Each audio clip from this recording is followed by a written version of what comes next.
right, so this chapter is 17, Morning in a New Place. It turns out that the way to wake up here is Mr. Thomas Van Leer stands in the doorway and hollers you right out of bed. I'm feet on the floor before I have a single thought. I'm not mad holler. It's not mad hollering. He's clapping too. Maybe he thinks he's cheering me out of bed. How'd you sleep, pal? Clap. Mr. Van Leer bangs his hands together. It's a heck of a soft bed, isn't it? I look at the bed and blink a few times. I don't know how I got down from there so fast. Did I really sleep? How many minutes? I saw the sunrise. Mrs. Samuels finds the nicest things for our home. Oh, it is Samuels, I think. She probably kept her name so people wouldn't be confused about her being Zoe's mom. The bed came from an old farmstead up near Lincoln. Mrs. Samuels arrives at the door. She touches her husband's arm and looks in at me. Good morning, Perry, she says. She's sweet and quiet. Breakfast will be in just a little bit. Shh. We'll let you get dressed now. Come to the kitchen when you're ready.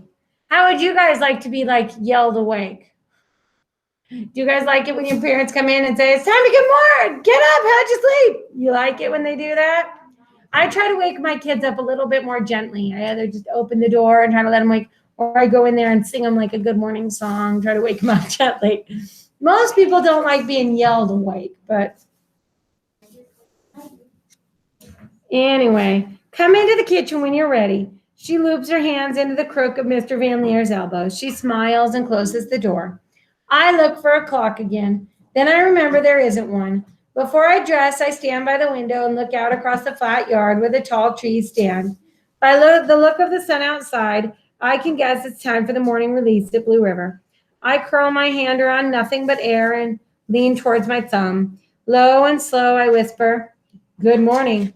This is Perry at sunrise. It is Monday, September 12th. If you want to know how I slept, well, I didn't.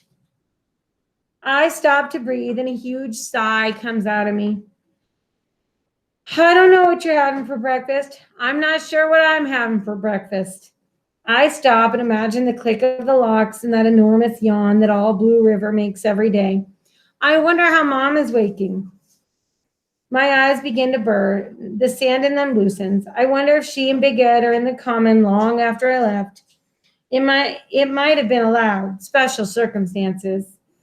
I might have been allowed. I wonder if she ate dinner and if she tossed and turned all night. It catches me. A cold stone in my throat. I want Mom so bad. I want to go home, Amy. I should be crouching into runner's stance facing Block C right now, but this morning there's nothing to run towards. Chapter 18, Sleepwalking. Zoe's mom is driving us to school. I sit in the Van Leer SUV with my nose tucked inside my fleece. It wears a whole new smell, Van Leer laundry soap. Zoe keeps looking at me. I stay tucked. Inside the school, I stand behind Zoe, but I'm searching in the lobby for Miss Maya Rubin.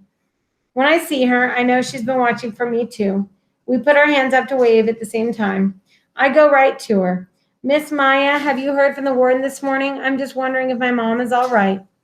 I'm sure Jessica's fine. Troy, make good choices. Miss Maya tells me. But Miss Maya is not a resident of Blue River, so she doesn't know it for sure.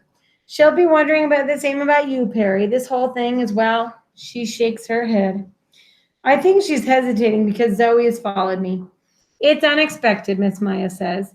She leans around me to say a cheerful good morning to Zoe.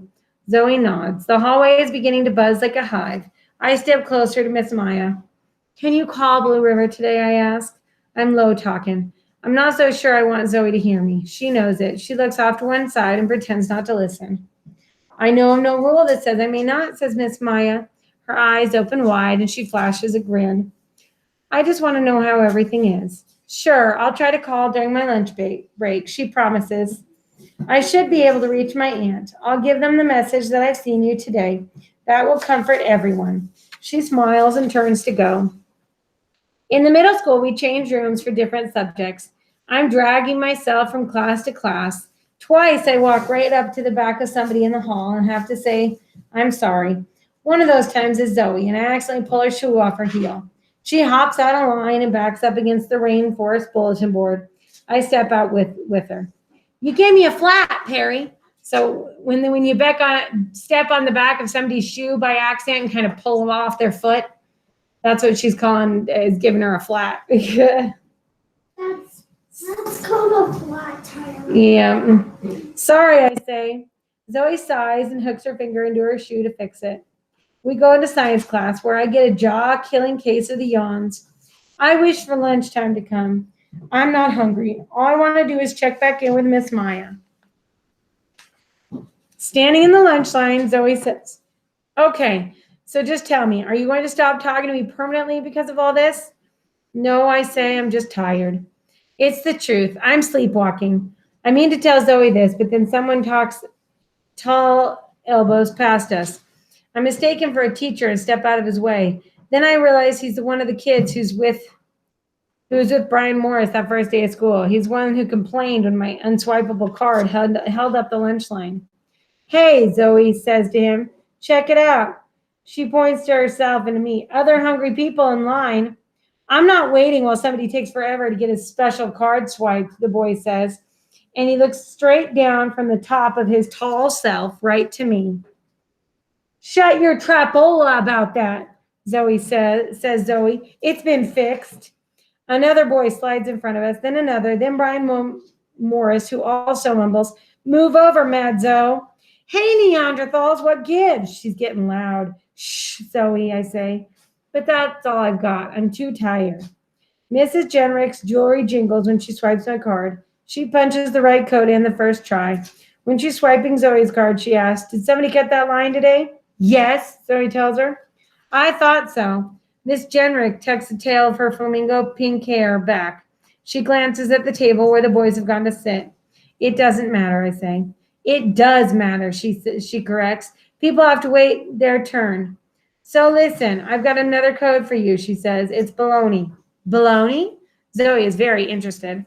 Yep, you know why? Because we never serve baloney here. So if I hear someone say the word baloney, these multi-pieced ears of mine will perk right up. Multi-pierced ears of mine will perk right up. Miss Jenrick flicks at her hoops and feathers. I'll deal with that baloney because there's no place for it in the cafeteria, promise you. All right, said Zoe Samuels, and she stands tall.